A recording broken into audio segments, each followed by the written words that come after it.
Not many will have seen that coming. Goodness me, what a dramatic and explosive Premier League affair that was. And in the end, in the 96th minute, Spurs have somehow taken something out of it. And as we saw, emotions were running high at the end. Both managers animated. Antonio Conte sent off down the tunnel as Harry Kane goes to the travelling Spurs fans to celebrate. What late drama that was, Glenn. Quite incredible, really. To get your composure, I've got to say, Chelsea with a better team deserved to win. But, you know, this Premier League, you have to go right through to extra time as well. With all these substitutes and injuries and whatever, you're always going to have a 6-7 minutes. The game's never over till that final whistle in the Premier League. And Kane's come in there and it was a beautifully flighted ball, 2-2, and it's all gone off with the managers, which we'll look and analyse in a minute. But yeah, a little bit shell-shocked, but delighted for a point for Tottenham. Feel like a defeat for Chelsea, that, Gianfranco? It feels like it because the way they played, the way, you know, they conducted themselves, I think they deserve much more. They were the better team, and only the ability in certain players of Tottenham has allowed them to come back into the game. But Chelsea was better. I think it's a good sign. Tottenham weren't at their very best at all, and they've gone to the bridge and got a point. And sometimes, you know, over a long period of time in the Premier League, when you're playing, 38 games, you have to pick up something when you're not so good. You know, they played well last week. They won 4-1. They didn't play very well, but they've ended up getting the point. They battled away. They normally go across there at 1-0 down, 2-1 down with only a limited time, and they come away with nothing. So that's a massive point for Tottenham, it really is. Yeah, and a damaging blow for Chelsea, the way that the chances they had in that game as well. Sean. No, they had chances, a lot of chances, but also they dominated the game, actually. And this is something that Tottenham has to think about, that when you play games like this, you cannot allow the other team to have so much control of the game, of the ball, because otherwise you're going to lose. Today, they only come back because of the ability of certain players, but you cannot rely only on that. And as we saw right at the full-time whistle, and indeed during the game, the managers were at it. There was a little bit of needle, to say the least, and then it overspilled into this at full-time. I'm trying to read in between here. But they went to shake hands, and it was like a bit of a, well, we've got to do this for everyone. But I think Tuchel's gone in there and gone with a really strong hand and really squeezed his hand. And you see the reaction of Conte, look down and say, what are you doing?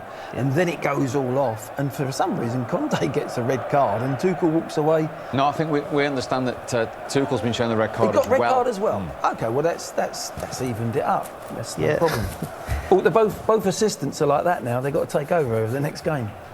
Yeah, look, it's just held on a bit too long there for me, Gianfranco.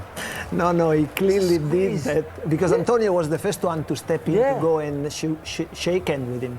And he held his hand like saying, like you need to look at my eyes when you're shaking or something like that. Yeah. I don't think he was. But as a manager in such a high pressure situation, and in Thomas Tuchel's shoes, and you've just seen your team concede, give us an idea of how high emotions run, how irrational you become at times.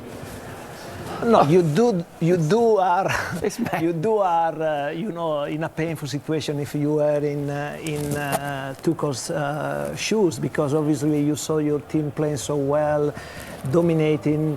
You went up front, and then you are equalized, and then at the last minute you lose the lead again, and you must be so upset. But you still have to be fair, and Antonio went to shake hands, and probably you're still too much upset. Even you, cool, calm, and collected, must have got there on a Monday and gone, what was I doing?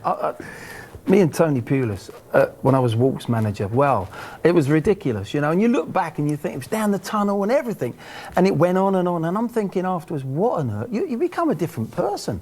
It's ridiculous. That's what that technical area does, is quite incredible, because the emotion, and particularly this is Chelsea, Tottenham as well. The crowds are obviously, the friction of the crowds, it's always there. The willingness for Chelsea to hold on to this sort of record at the bridge. All these things come into it, and the two managers managers, they had a little spat before, didn't they? And I think it was just boiling over, waiting to happen. But you can't, human nature tells you when things like that, you can't stand there and just walk up and say, oh, nice game, let's go down the tunnel and have a glass of wine. That's not going to happen. It was like frantic. It was, and I think something was done there with the handshake. I think Tuchel's gone in with a real strong, you know. Also, Glenn, I think we don't have to underestimate the importance of this game. It's one of the classic games, so there is a lot of rivalry between the two clubs. But also, when two teams like this, they face each other, they're looking for dominance on each other. They want to send a sign on the other one, to the other one. And Chelsea was doing that, and at the last minute, they saw themselves giving a point away because that's the way they feel. And so it must be very, very painful. I think what was interesting as well, Spurs come back into it by getting bodies up the pitch a little bit, where they went into a 4, which is unlike Conte, put Richarlison on and put 2 up top with Kane, and they got bodies forward. And there was a lot of substitutions coming on, which proves to me that Tottenham's squad is a lot deeper and a lot stronger. Basima's come on, Perisic has come on, Mora came on. There was a lot of changes, but you didn't lessen your team. In actual fact, it still stayed at a better, a decent level. But Spurs have got to play better than that overall. Of course they have. And as I said before, you play a little bit indifferent, you get dominated by your opponents, but you get a point out of the game, away from home. They'll be happy with that. And the moral of the story is, don't upset fiery Italians. Is that right, Gianfranco? Never. Never. It's not a wise thing. Not a wise thing to do. Much more to talk about from that incredible game at Stamford Bridge. So, we have one more game left of the Premier League weekend. The results so far after yesterday's wins for Villa, Arsenal, City, and of course the headline at Brentford. Today, after 23 years away from the City ground, Premier League football came back to Nottingham Forest. It was a winning start, 1-0 against West Ham, and that incredible 2-2 we've just watched at Stamford Bridge. And of course, still to come your way, the Monday night football is Liverpool against Crystal Palace at Anfield.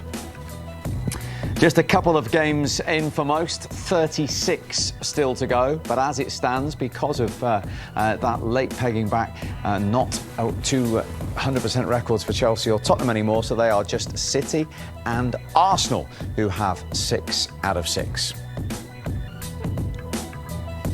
And at the other end, there are 4 teams yet to register a point, most notably the team in 20th, Manchester United.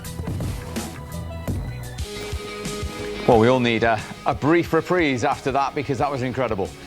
96 minutes of Premier League football that Spurs in the end just snatched a point from.